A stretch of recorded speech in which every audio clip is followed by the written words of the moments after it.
Student, आज है 1 दिसंबर 2020। 10th biology का चैप्टर नंबर 16 है man and his environment, page number 113। आज हम न्यू चैप्टर स्टार्ट करेंगे man and his environment. Man and his environment में हम मैन का, ह्यूमन का उसके इन्वायरमेंट के साथ क्या रिलेशनशिप है स्टडी करेंगे। So let's start. Every organism has its specific surrounding or environment with which it continuously interacts and remain fully adapted. Her organism का एक स्पेसिफिक सराउंडिंग होती है, एक स्पेसिफिक इन्वायरमेंट होता है जिसमें उसकी इंट्रैक्शन होती है।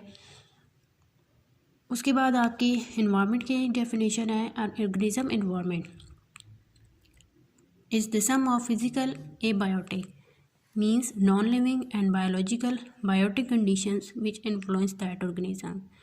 ऑर्गेनिज्म का इन्वायरमेंट क्या होता है? इसमें दो कंडीशंस हैं, एक है एबायोटिक यानी कि non living and biological biotic यानी कि लिविंग जो कंडीशंस हैं।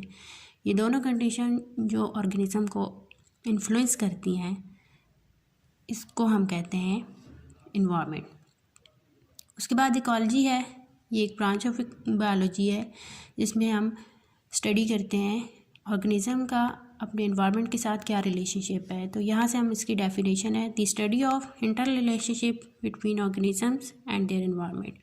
यानी ऑर्गेनिज्म का उसके इन्वायरमेंट के साथ क्या रिलेशनशिप है वो हम इस ब्रांच ऑफ बायोलॉजी में स्टडी करते हैं, यानी कि उसको इकोलॉजी में हम स्टडी करते हैं। उसके बाद हमारा स्मार्ट सिलेबस के अकॉर्डिंग हमारा ये टॉपिक है levels of ecological organization। levels of ecological organization in ecology, the levels of organization range from organism to biosphere।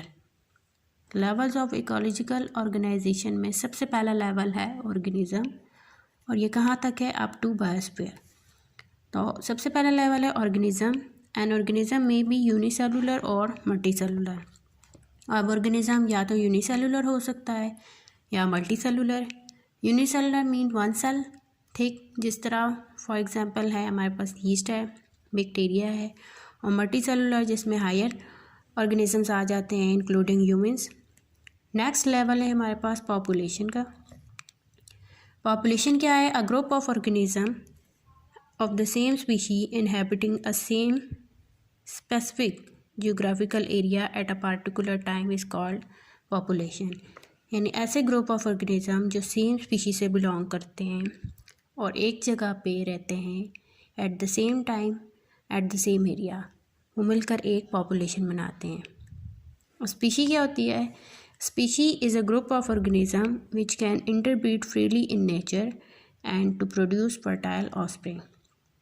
Species है एक ग्रुप ऑफ ऑर्गेनिज्म है जो सेम ही ग्रुप से बिलोंग करते हैं, वो इंटरब्रीड कर सकते हैं आपस में और फर्टाइल ऑफस्प्रिंग प्रोड्यूस करते हैं।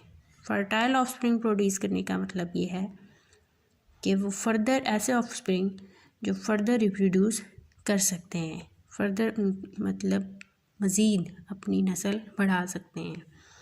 हैबिटेट क्या चीज़ होती है? Habitat the place where an organism live, ऐसी जगह जहाँ पर ऑर्गेनिज्म रहता है। अब हर ऑर्गेनिज्म का अपना एक इन्वायरमेंट होता है, अपना एक हैबिटेट होता है। फॉर एग्जांपल जिस तरह फिश है उसकी अपना एक इन्वायरमेंट है, जैसे कि एक्वेटिक इन्वायरमेंट है। नेक्स्ट लेवल है, जो थर्ड लेवल है, वो है community. All the population that live in a habitat and interact in various ways with one another are collectively called a community. तमाम पॉपुलेशन जो कि एक हैबिटेट में रहते हैं और एक दूसरे के साथ इंटरेक्ट करते हैं, वो मिलकर एक कम्युनिटी बनाते हैं। उसके बाद हमारा नेक्स्ट लेवल है ecosystem. The self sufficient unit of an environment that is form as a result of interactions between its biotic community and abiotic components is known as an ecosystem. अब ecosystem में दो components होते हैं, एक होते हैं biotic components, एक होते हैं एक बायोटिक कंपोनेंट्स। बायोटिक कंपोनेंट्स में लिविंग ऑर्गेनिजम्स आ जाते हैं और एबायोटिक में नॉन लिविंग कंपोनेंट है, जैसे एयर है, वाटर है, सॉइल है। इन दोनों मिलकर एक सिस्टम बनाते हैं जिसको हम कहते हैं इकोसिस्टम। इकोसिस्टम नेचुरल भी होते हैं, आर्टिफिशियल भी होते हैं। नेचुरल ऑर्गेनिज्म की एग्जांपल है आपके पास a pond, lake, forest are the example of natural ecosystem. और आर्टिफिशियल इकोसिस्टम में आपकी जो बेस्ट एग्जांपल है वो है एक्वेरियम की। लास्ट लेवल है biosphere.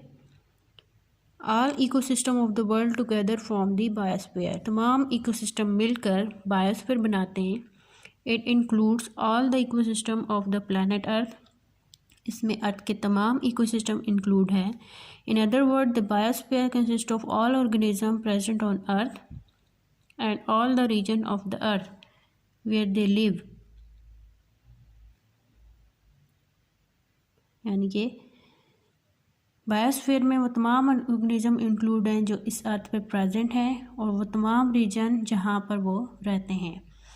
Biosphere ranges from floor of ocean to the top of highest mountain. Biosphere की रेंज है फ्लोर ऑफ ओशन से लेकर top of the highest mountain and it is about 20 kilometre thick और इसकी thickness है 20 kilometre. आज का हमारा टॉपिक यहीं तक है।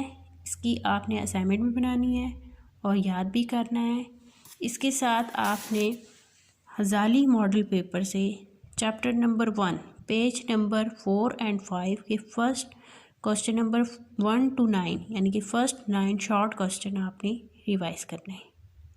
अल्लाह हाफिज़।